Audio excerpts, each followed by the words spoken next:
This talk was given by Roshi Rafe Martin, guiding teacher of the Endless Path Zendo, a lay Buddhist community in Rochester, New York. Join our practice, in person or online, at endlesspathzendo.org. So today is Saturday, February 24th.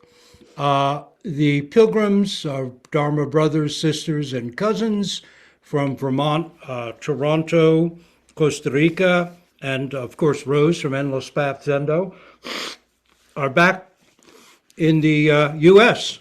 Or Costa Rica or Canada, wherever they're heading. Rose actually got an earlier flight, and she is now downstairs. Probably it's like about midnight for her, and she's about to go to sleep. So she wishes everybody well. The pilgrims are home. And as the pilgrimage is over, this will be the final teisho given during the pilgrimage to Buddhist India that our Dharma brothers, sisters, cousins, etc. have been on. And so today we'll look at a koan of the Buddha as a way of summing up the pilgrimage or the nature of pilgrimage.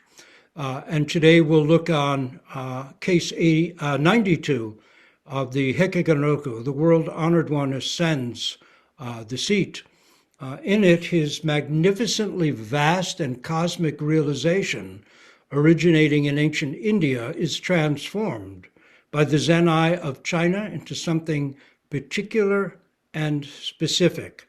But the case itself is extremely simple and brief. And here's the entire case. It goes like this. One day, the world-honored one took his seat on the platform. Mañjuśrī struck the table with the gavel and said, "Clearly understand the Dharma of the King of the Dharma. The Dharma of the King of Dharma is like this." The world-honored one descended from his seat. That's it. Brief and simple as it is, it has challenges. Thorns in the mud, sand in the rice is an old Zen phrase reminding us to tread attentively and chew carefully. Yamada Roshi, Eiken Roshi's teacher after Yasutani Roshi, Yamada Roshi, of course, was a layman, married with family, and was a hospital administrator.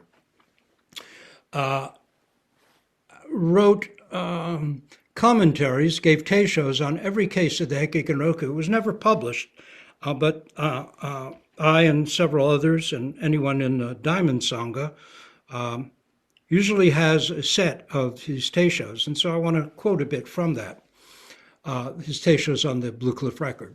So he says, case 92 is the first in the Blue Cliff record in which Shakyamuni Buddha makes his appearance.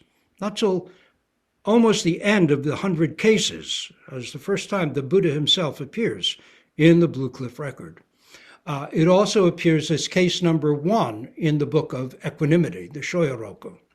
And Yasutani Roshi feels that's a much more suitable ordering, that it should be at the very beginning that we touch base with the Buddha.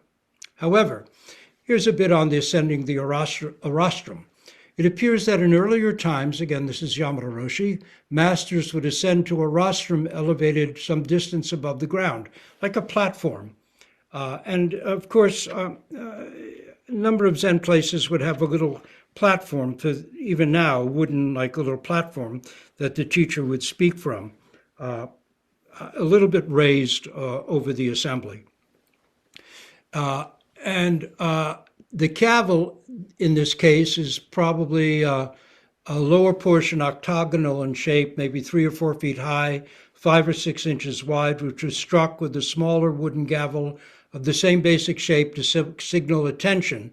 Much is done in a courtroom where there might be this little block and the judge or attendant of the judge would go, "Bak," hear you, or something like that. So it's that kind of atmosphere.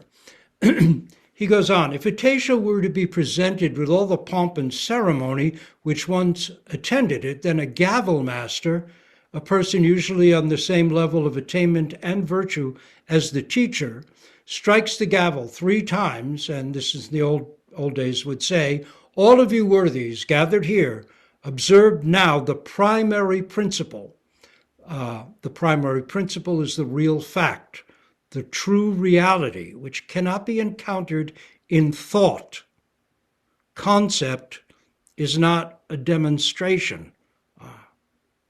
We don't arrive at the reality that koans can open us to, each one, by thinking, though thinking is certainly an important part of the process, but we have to go beyond that in order to truly demonstrate the reality that the koan is opening for us. It cannot be encountered in thought. When the teisho is over, the gavel master appears again and says exactly what Manjusri says in the case. Behold, the Dharma-King's Dharma. The Dharma-King's Dharma is like this. The actual case is simplicity itself. The Buddha ascends the rostrum, Manjusri hits the gavel and makes a statement, and the Buddha descends the rostrum. Do you understand? This is Yamada Roshi. Shakyamuni comes quietly and sits upon the seat on the rostrum. Before he utters anything, everything is finished. For those who have eyes to see, they will understand immediately and say, the world-honored one is giving wonderful preaching today. What else is necessary after this? To say anything else is unnecessary. So now our investigation of the case begins. First of all, what is Manjusri talking about? What is the Dharma-King's Dharma? And why is it Manjusri who's speaking? Why does the world-honored one, the Buddha, silently ascend the teaching seat and then almost immediately silently descend again? What's the use of such a presentation? Why did Shuido include it, that would be Secho, in his original 100-case collection, and Wan Wu, that would be Engo, comment further on it in creating the complete Blue Cliff record, as if it were so wonderful? And that's a quote from Wumen and Gateless Barrier, case 6. The Buddha holds up a flower. What's so wonderful about this? I mean, this is not even dog's flesh advertised as mutton, but a kind of nothing burger. In that minimalist, but still quite a bit more dramatic koan of the Buddha holding up a flower, large crowds, probably of thousands of people, had gathered, most likely at Vulture Peak, one of the Buddha's favorite teaching spots, and where our Dharma pilgrims took Jukai just a few days ago. Even today in India, spiritual events draw huge numbers. This is something at the core of the culture. At that time, the crowd was waiting expectantly for the world-honored one to give an enlightening, literally enlightening, teisho, or perform some awesome miracles. Instead, the Buddha held up a flower, leaving not just arhats, bodhisattvas, monks, nuns, laymen and laywomen, but even the gods confused. All but the senior disciple, Mahakāssapa, were thrown for a loss. This is where Wumen says in his commentary, it was like selling dog's flesh advertised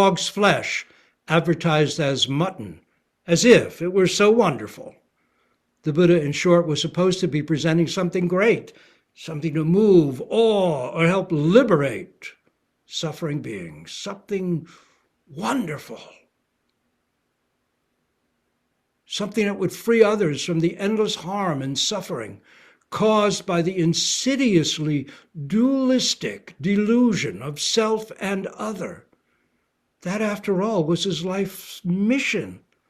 But what he actually presented hardly merits the hype. He held up a flower. Now here, in this case with Manjusri, the Buddha doesn't even get as far as doing something like holding up a flower. He simply walks up onto the teaching platform, sits quietly, and once Manjusri, Bodhisattva of wisdom, announces that here indeed is the Buddha's Dharma. Folks, you are looking at it. Nothing's hidden. The Buddha then stands up, steps down, and leaves. What gives? The Buddha says nothing at all. And as for doing, all he does is leave. Even when the non-Buddhist questioned the Buddha, which was the focus of a recent teisho 2 weeks ago, and the Buddha also did nothing, something really happened. The non-Buddhist's mind's eye opened in a flood of understanding. And there was a summation and commentary. If you remember, Ananda was puzzled and hurt. And he asked the Buddha what the non-Buddhist had realized for him to be so moved and filled with gratitude.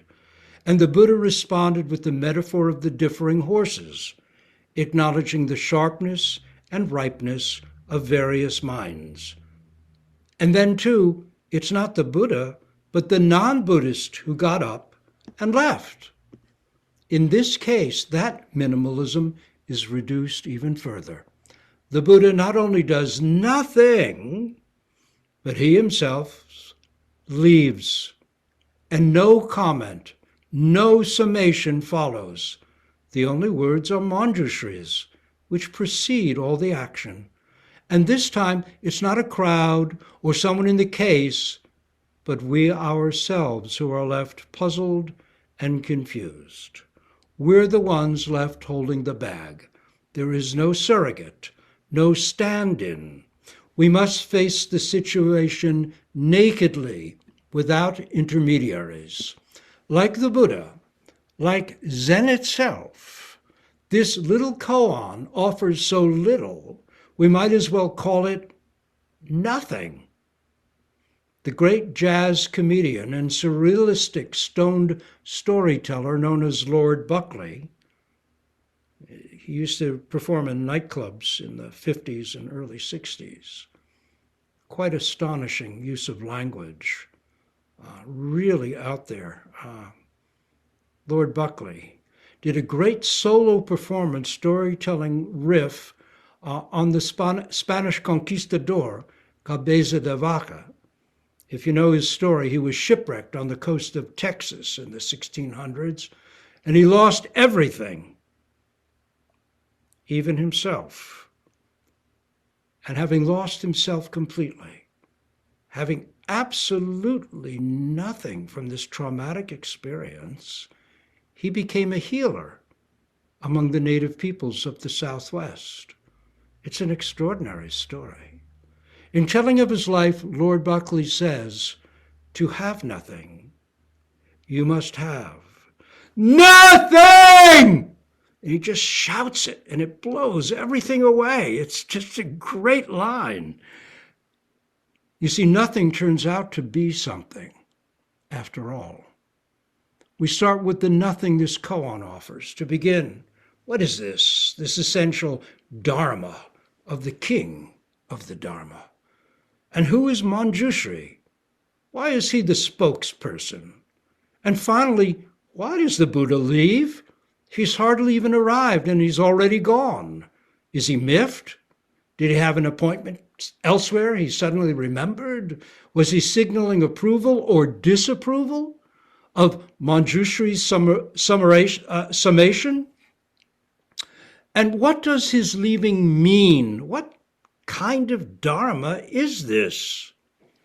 Bodhidharma, the first ancestor of Zen in China, who is 9th in succession directly from the Buddha in India, did rather the same thing. When Emperor Wu didn't grasp the meaning of his vast emptiness, no holiness, Bodhidharma, newly arrived from India, didn't stick around. He walked away. Zen, it said, begins there. But that was a response to someone's lack of understanding. They weren't on the same wavelength. But here Mañjuśrī and the Buddha seem to understand one another very well. When the Buddha got up and left, how did those who'd gathered to hear his Dharma teaching feel? What did they think? Were they thrown for a loss? They came for a teisho. What they got was a one-sentence introduction and the Buddha's departure. Were the Buddha and Manjusrī in cahoots? Did they have some kind of plan? Was Mañjuśrī, like Mahakāśyapa with the flower, the only one to get it? Yet, in case 42 of the gateless barrier, a woman comes out of meditation, Manjusri, the great bodhisattva of complete and perfect wisdom, can't even get physically close to the Buddha, let alone be in such perfect accord with him.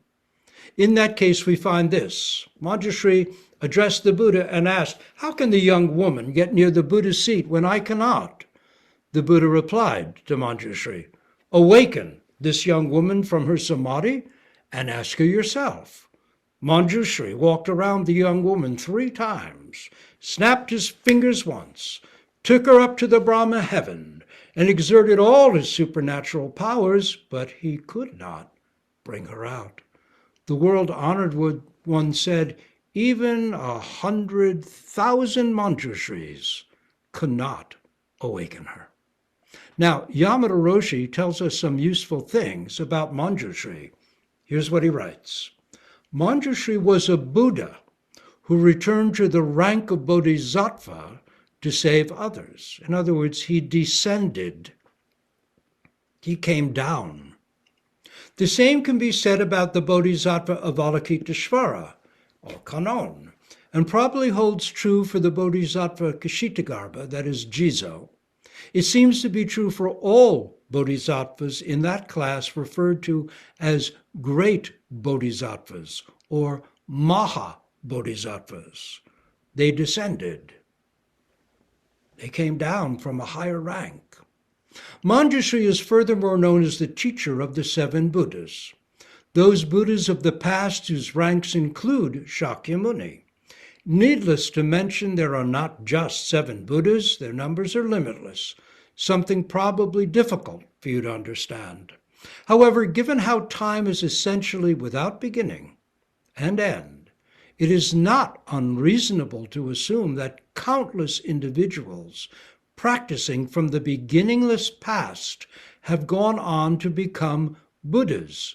In fact, it is said in Buddhist tradition that they are as numerous as the sands of the Ganges River, in a word, numberless. As was mentioned, the Bodhisattva Manjusri is teacher to those numberless Buddhas.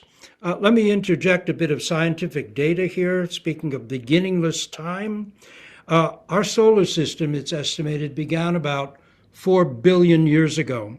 However, the universe, our universe, as far as it can be measured at this point, is estimated at 14 billion years of age, which means for 10 billion years, things were going on before our solar system even started.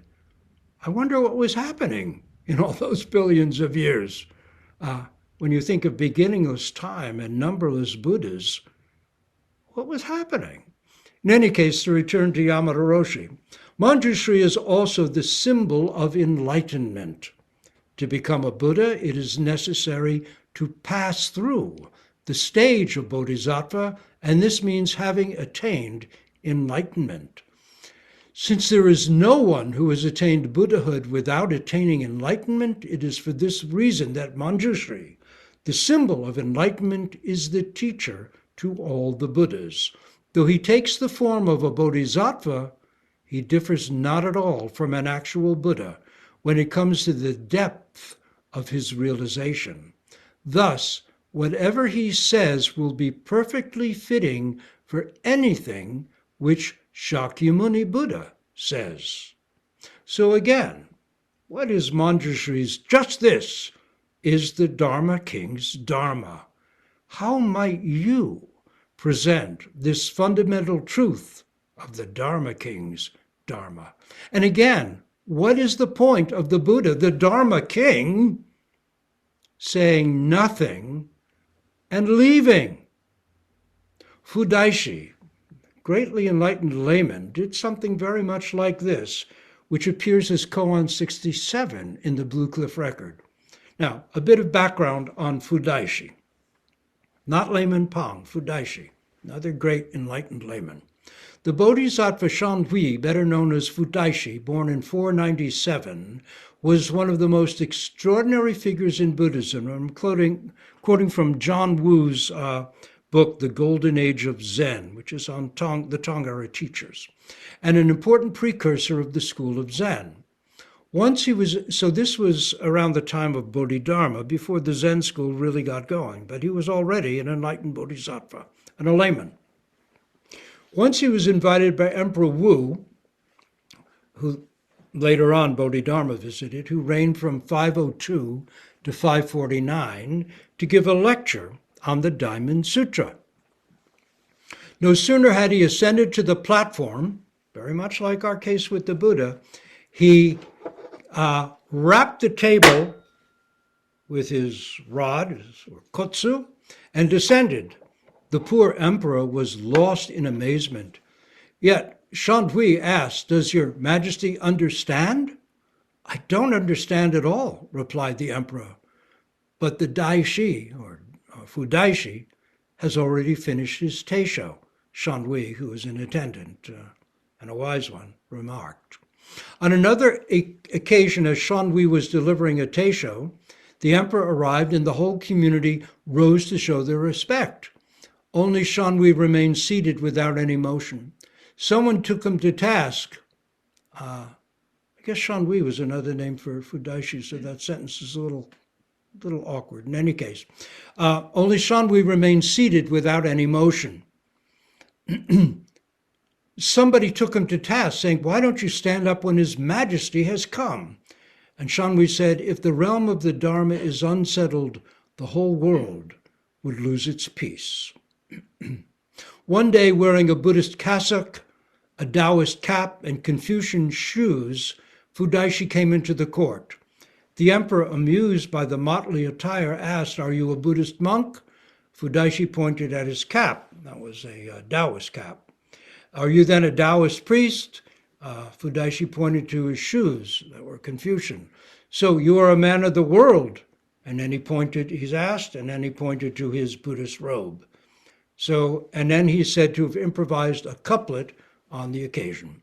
"With a Taoist cap, a Buddhist cassock, and a pair of Confucian shoes, I have harmonized 3 houses into one big family." If, as D.T. Suzuki so well says, Zen is the synthesis of Taoism, Confucianism, and Buddhism applied to our daily life as we live it, that tendency was already prefigured in Fudaishi. And that's from the Golden Age of Zen. But I'd say it was already there with the Buddha himself. Now here's the case of Fudaishi in Blue Cliff Record. Emperor Wu of Lang asked the great Bodhisattva Fu to expound the Diamond Sutra. Fu mounted the platform, struck the lectern with his baton, and descended from the platform. That's kind of like the case with the Buddha. But this case goes on. The emperor was dumbfounded. Master Chi said to him, "Does your majesty understand?" The emperor replied, "No, I do not understand." Master Chi said, "The great Bodhisattva has expounded the sutra thoroughly."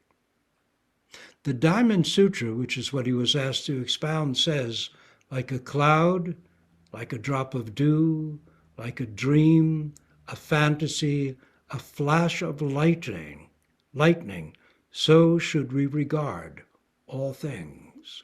Like a cloud, a drop of dew, a dream, a fantasy, a flash of lightning, so should we regard all things."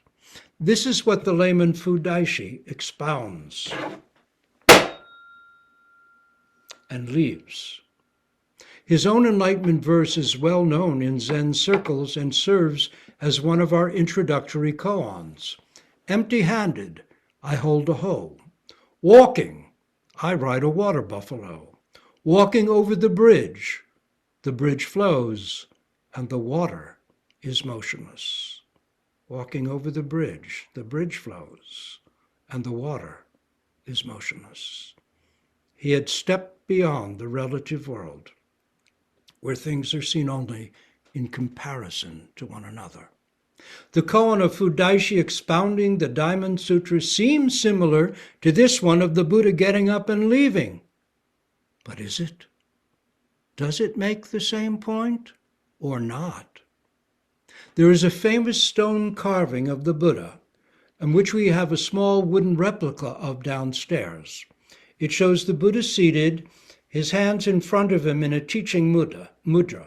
Behind him is a great circle of carved stone with two devas, beings of higher realm, gods, at the upper rim. This is an image of the Buddha turning the wheel of the Dharma for the first time in the deer park at Sarnath. The story behind it is that after sitting fully absorbed in the absolute bliss and understanding of his complete enlightenment beneath the Bodhi tree for some 3 weeks, some sources say completely absorbed for 7 weeks, the Buddha came to a final doubt. Could the perfect simplicity of overwhelming realization be taught if all beings were in reality already Buddhas, free of all self-centeredness, in complete possession of all wisdom and goodness, in a word, enlightened? What was there to teach?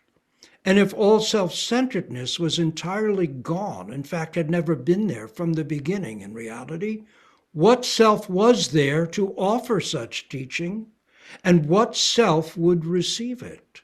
Plus, who in their current condition of self-centeredness would even believe it? How could you teach people to enter a room they had never actually left? So why teach? Then legend says that those same gods who'd taken the forms of the old man, sick man, dead man, and monk, awakening the young Prince Siddhartha to impermanence in his hometown of Kushinagara, came to him again, and speaking as gods do in a language of vision, reminded him that while some people were like lotuses deep beneath the water, even still in the mud at the bottom, many others were now close to the surface, ready to open in sunlight. In short, the time was ripe, and for the good of the many, he should not stay silent, but should teach. Then, recalling the 5 ascetic disciples who'd up and abandoned him in a huff when he'd eaten the bowl of milk rice, turning when near death from the ascetic self-destructive path, and then he'd walk to the Bo tree and went through the night and the challenges of Mara and realized enlightenment. Recalling those 5 who had abandoned him, he decided he'd start with them. So he got up from under the Bodhi tree at Bodh Gaya and walked to the deer park at Sarnath, and there, for the first time, turned the wheel of his Dharma for those same 5 who'd earlier dismissed him as a failure. Now, the story actually has another interesting little twist to it. It says that, the legend says that when these 5 ascetics, who had been his disciples, when he had been the most ferocious ascetic at all, saw him coming, they said to one another, "Here comes that fraud, that ex-prince Siddhartha Gautama, who gave up completely and started eating again. Let's ignore him." But when the realized Buddha, no longer the ex-prince Siddhartha Gautama, but the realized Buddha, got nearer, they all spontaneously rose and offered him a seat, despite their intention to shun him. His awakened presence was that clear. The pilgrims, including Rose, who's now back downstairs sleeping, were at the Bodhi tree at Bodh Gaya a few days ago and had 2 days there and actually held a Buddha's enlightenment service right where the Buddha had himself actually realized full enlightenment. And then, like the Buddha 2,500 years ago, they headed to Sarnath and the deer park and were actually there. A pilgrimage can clearly be a deeply encouraging, deeply stabilizing practice, helping sincere pilgrims establish deep truth, or deep faith in the truth of the Buddha's teaching, as well as confidence in the reality of his historic life as that teaching. The Buddha's teaching, we might say, is his life. More than any abstruse philosophy plumbing the depths of mystical mysteries or psychologies, his life reveals the actual living truth. He was born at Lumbini. As a young man living a sheltered life of royalty that was Kapilavastu, was his home city, not Kushinagara. Kushinagara is where he attained parinirvana. So I correct myself. It was at Kapilavastu. He was shocked by impermanence. He gave up his privileged life then, as part of the 1% of his time, and headed off into the wilderness of mountains and rivers to seek an answer. After 6 strenuous years of practice so determined and intense that they brought him near to death, at Bodh Gaya, he at last realized complete and perfect enlightenment. After that, he taught, first at Sarnath, then more often at Vulture Peak and other places throughout what is now northern India, Nepal. Then, after 50 years of dedicated teaching, he entered parinirvana at Kushinagara, his life's pilgrimage complete. Pilgrimage to these sites of the Buddha's life path is a traditional Buddhist practice and can affect us deeply. But Zen teachers also warn about pilgrimage as an escape, of getting caught up in wandering from teacher to teacher, place to place, teaching to teaching, picking up bits and pieces here and there. Case 15 of the Gateless Barrier. Dungshan came to study with Yun Men. Yun Men asked, "Where have you come from?" Dungshan said, "From Chatu." Yun Men asked, "Where were you during the summer training period?" Dungshan said, "I was at Potsu Monastery in Hunan." Yun Men asked, "When did you leave there?" Dungshan said, "On the 25th of August." Yun Men said, "I spare you 60 blows." The next day, Dungshan came again to Yun Men and asked, "Yesterday, you said you spared me 60 blows. I don't know where I was at fault." Yun Men said, "You rice bag, why do you wander from west of the river to south of the lake?" With this, Dungshan had great satori. West of the river, south of the lake is a reference to the common pilgrimage route taken by earnest Zen monks of that period in Tang-era China, the so-called Golden Age of Zen. It took them from Matsu to Shirto, the 2 great teachers of that era, one of whom was west of the river, the other south of the lake. But what about here? What about now? Rabbi Hillel's famous dictum was, "If I'm not for myself, who will be for me? But if I am only for myself, what am I? And if not now, when? If not now, when?"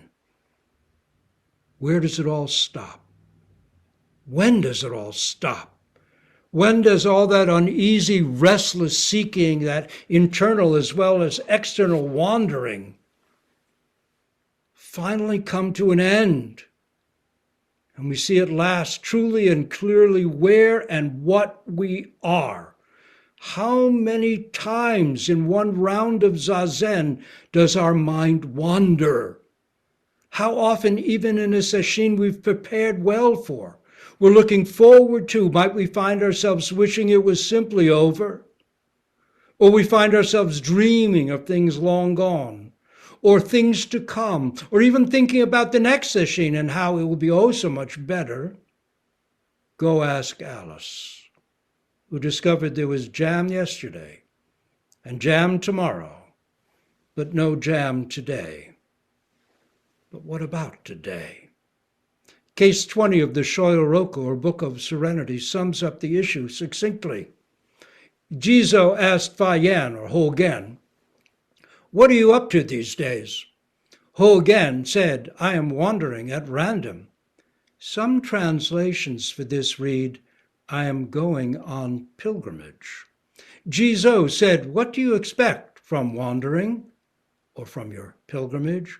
Dogen said, I don't know. Jizo said, not knowing is most intimate. Not knowing is most intimate. Dogen was suddenly enlightened. Not knowing is the real pilgrimage, the one we all must make.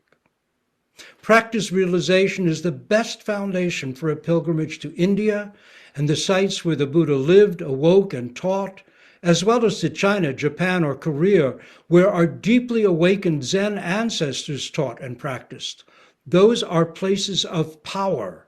And as we are practicing ourselves coming to such places, we can be briefly tuned, as it were, to higher levels and find deepened faith, commitment, confidence, gratitude, and understanding opening to us. Pilgrimage can and will deeply affect us. That's why it's part of every tradition, as well as indigenous cultures.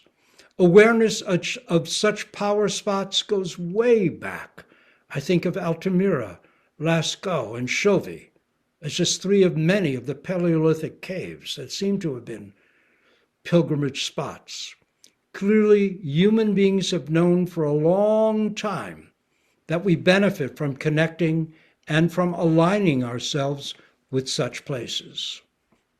But in addition to all such literal pilgrimages, we should realize that our own life right now, just as it is a pilgrimage. Joseph Campbell called this fundamental pilgrimage the hero or heroine's journey. Our unique life journey from birth to death, lived rightly, can become a journey from ignorance to wisdom, self-centeredness to compassion, selfishness to selflessness, childishness to maturity. This is the essential pilgrimage that all the other ones draw on and spring from. To return to where we began and the exceeding simplicity of this brief koan case. The Buddha, never one to stint or hold back with his every word and deed, embodied the pilgrimage we are each already on. Thanks to Shui-do and Wan-wu, some 1,500 years after the Buddha, their Blue Cliff record gives us a way to actualize the deep and personal pilgrimage beyond ourselves and our own current immaturity into the awakened presence of right here and right now. Clearly understand the Dharma of the King of the Dharma. The Dharma of the King of the Dharma is like this. Clearly understand the Dharma of the King of the Dharma. The Dharma of the King of Dharma is like this. To repeat one final time, what is Manjusrī, the Bodhisattva of perfect wisdom's point? How might you present it both in terms of the koan and in the personal terms of your own life? And then, of course, how about the Buddha?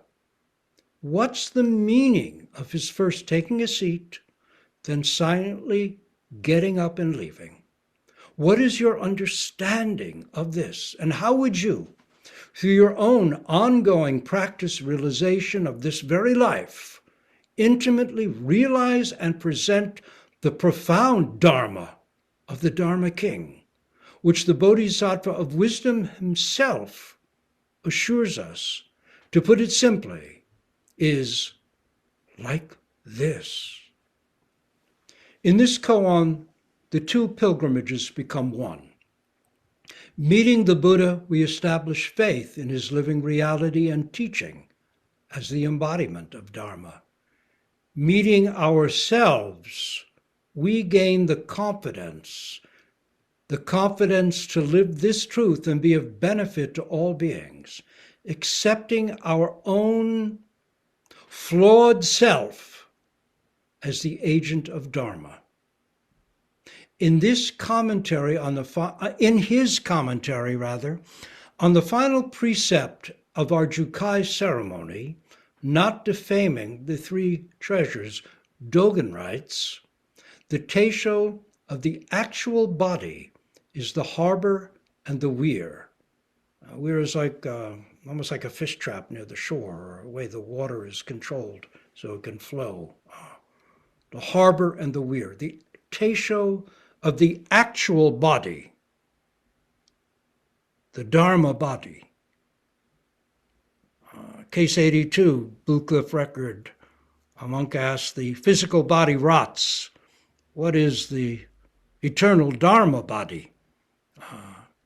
Dalung, the teacher who was asked that question, answered, the mountain flowers bloom like brocade. The rivers run blue as indigo. The mountain flowers bloom like brocade. The rivers run blue as indigo.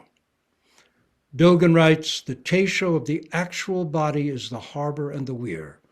This is the most important thing in the world. Its virtue finds its home in the ocean of essential nature. It is beyond explanation. We just accept it with respect and gratitude. We just accept it with respect and gratitude. We fulfilled the great way by practicing the great way with this very body and mind, just as they are, just as we ourselves right now actually are. This is the most important thing, not out in the great ocean, but where we ourselves accept responsibility for the practice and realization of the Dharma. The harbor and the weir is where the vast ocean meets the shallows of our actual life. It is here now, not out in the depths, that our potential is actualized. It is right here with this count and our wandering mind and our return to the count, and this breath and our wandering mind and our return to the breath, and this koan with our lack of comprehension and our return to the koan again and again. This is how the Dharma-King's Dharma is made real. So that's the end of the teisho. We'll now conclude with great vows for all, our personal determination to realize the great way and like the Buddha, free all beings from suffering. This is the essence of our very real pilgrimage. We'll stop here and recite our great vows for all.